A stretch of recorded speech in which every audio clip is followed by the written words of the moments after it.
Hello, and welcome to episode 24 of The Spectrum. This was recorded on July 18th, 2025.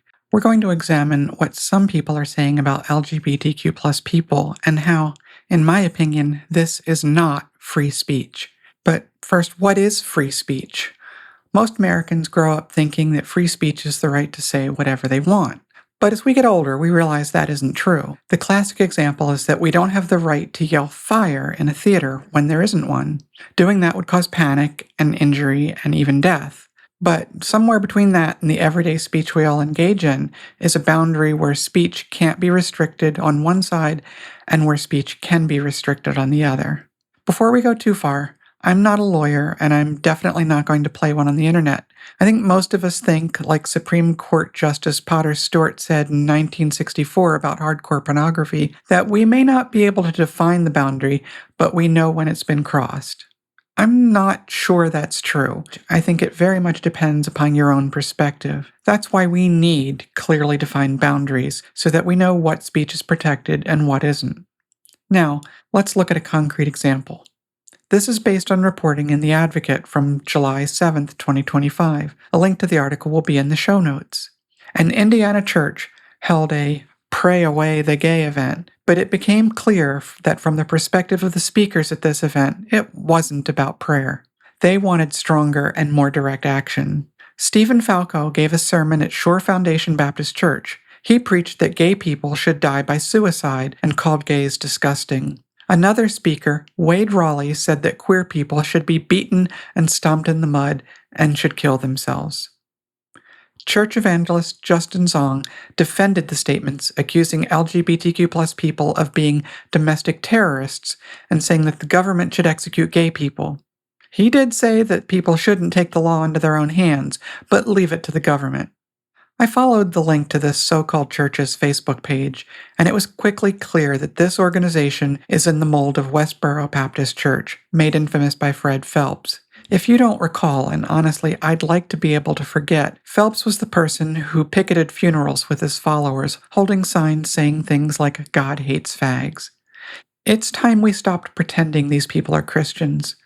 They have perverted and distorted religion until it has become a monstrosity. They are a thinly disguised attempt to control people and to convince others that their own intolerance is justified. Groups like Shore Foundation are sadly not alone. They exist all over the country. As I said, I'm not a lawyer, and I'm definitely not a preacher, but to me, this all sounds like hate speech. Calling for the death of a group of people based solely on who they are is the very essence of hate speech. The fact that they are calling for the government to do it and not the average person is not an excuse. If you need a history lesson, this is exactly what happened in Nazi Germany. The government started killing people solely because of the characteristics. They killed Jewish people, they killed gay people, they really liked killing people. And this abomination of a church is only missing the swastika to make them full-on Nazi. They call gay people disgusting, but it's their own behavior that causes disgust. Their speech is not harmless. It will get people killed. Unfortunately, our current administration won't do anything to stop it, because they will call it free speech and say we can't restrict that. But it's really hate speech, and we all need to stand up and let everyone know we won't tolerate that behavior, especially from an organization that pretends to be religious. Our government officials are already rounding up people based solely on their ethnic background and carting them off the street and complaining that there are too many of them to actually follow the Constitution and give them due process. That's a pretty clear sign that people in the government are comfortable with Nazi ideology. They are building concentration camps, and if they run out of immigrants or can't find enough to keep them full, it isn't a stretch to see them looking for easy targets. Will they start rounding up transgender people simply for existing publicly? I don't mean to be an alarmist, but at the same time, we need to be aware of the danger. What I'm describing doesn't seem imminent, but it also doesn't seem impossible given a government staffed by people who think that human rights only apply to straight white men. At the very least, I don't expect the people running the Justice Department to do anything at all, except possibly take notes on future ideas for their to-do list. But the rest of us know that this is not free speech. It is not speaking American values, and it is not acceptable. Before I go, I want to update everyone on episode 23's call for likes and subscribes on YouTube to help get the word out.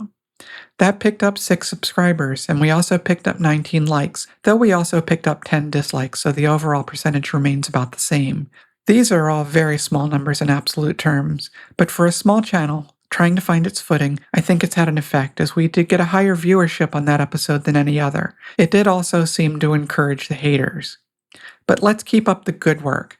As my wife keeps reminding me, the podcast is a resource for people. While the people that run Shore Foundation Baptist Church speak hate and control, dressed up like Christianity, we want to speak truth and create understanding and compassion.